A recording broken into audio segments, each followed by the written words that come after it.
नमस्ते दोस्तों, स्वागत है हमारे चैनल पर जहां हम एक्सप्लोर करते हैं ग्लोबल इवेंट्स और उनका इम्पैक्ट। आज का टॉपिक है ब्रिक्स समिट, एक ऐसा प्लेटफॉर्म जो एमर्जिंग इकोनॉमीज को एक साथ लाता है to challenge the global order and promote sustainable development.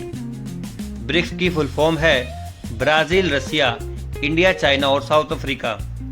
ये ग्रुप रिप्रेजेंट करता है 43% of world population and nearly 30% of global GDP. 2001 सबसे पहले ब्रिटिश इकोनॉमिस्ट जिम ओ'नील ने गोल्डमैन सैक के एक रिपोर्ट में ब्रिक टर्म कॉइन की, जिसमें ब्राज़ील, रसिया, इंडिया और चाइना को फ्यूचर इकोनॉमिक पावर हाउसेज कहा गया। 2006 ब्रिक का फॉर्मल ग्रुपिंग शुरू हुआ जब रसिया, इंडिया और चाइना के फॉरेन मिनिस्टर्स ने यूएन जनरल असेंबली के साइडलाइंस पे मीटिंग की। ये था पहला स्टेप।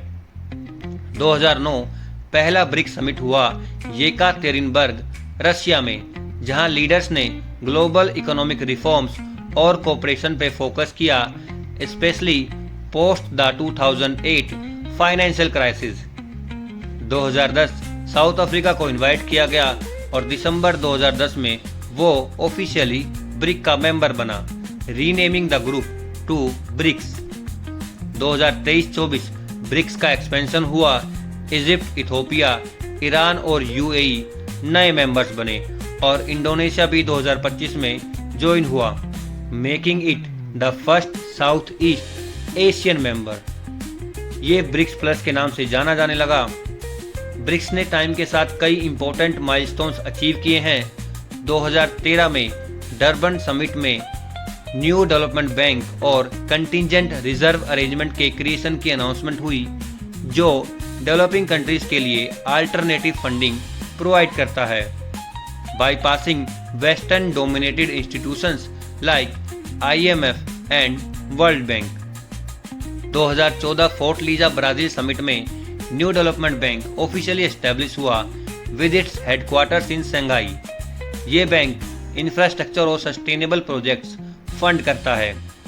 2023 जोहान्सबर्ग समिट में 6 न्यू कंट्रीज को इनवाइट किया गया, Argentina, Egypt, Ethiopia, Iran, Saudi Arabia और यूएई।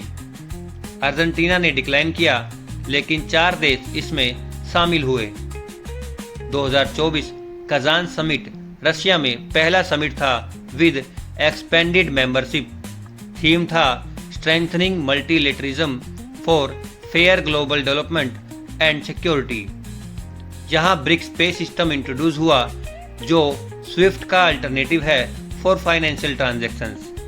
और अब 2025 में 17th ब्रिक्स समिट ब्राज़ील के रियो डी जेनेरियो में जुलाई 6 और 7 को हुआ। इसमें फोकस था ग्लोबल गवर्नेंस रिफॉर्म्स और ग्लोबल साउथ कोऑपरेशन पे। लेकिन शॉकिंगली चाइना और रशिया के लीडर्स ने अनाउंस किया कि वो पर्सनली अटेंड नहीं करेंगे। ब्रिक्स इंडिया के लिए क्यों इम्पोर्टेंट है?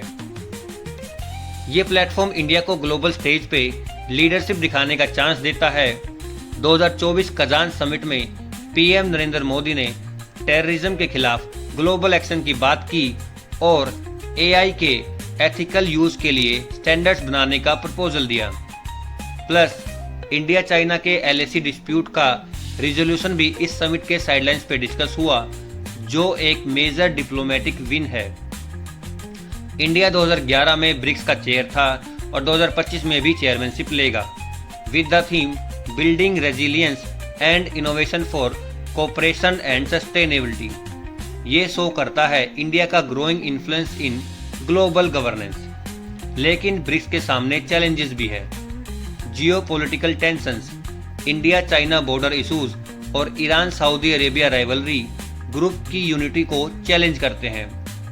इकोनॉमिक डिस्पैरिटी, चाइना और इंडिया डोमिनेट करते हैं, जबकि ब्राज़ील और साउथ अफ्रीका का इन्फ्लुएंस कम है। डी डॉलराइजेशन एफर्ट्स में कमी है। रशिया, चाइना और ईरान लोकल करेंसी में ट्रेड कर रहे हैं, लेकिन कॉमन ब्रिक्स करेंसी अभी बहुत दूर की बात है। फिर भी ब्रिक्स का एक्सपेंशन और इनिशिएटिव्स लाइक ब्रिक्स पे और न्यू डेवलपमेंट बैंक शो करते हैं कि ये ग्रुप ग्लोबल ऑर्डर को रीशेप करने की कोशिश में है। फ्यूचर में क्लियर विजन और मेंबरशिप क्राइटेरिया सेट करना जरूरी होगा। तो दोस्तों, ये था ब्रिक्स समिट का सफर from a concept to a global force. अगर ये वीडियो पसंद आया तो लाइक, शेयर और सब्सक्राइब करना ना भूलो। बेल आइकन दबाओ ताकि आपको हर नए वीडियो का नोटिफिकेशन मिले। नेक्स्ट वीडियो में मिलेंगे एक और इंटरेस्टिंग टॉपिक के साथ। नमस्ते।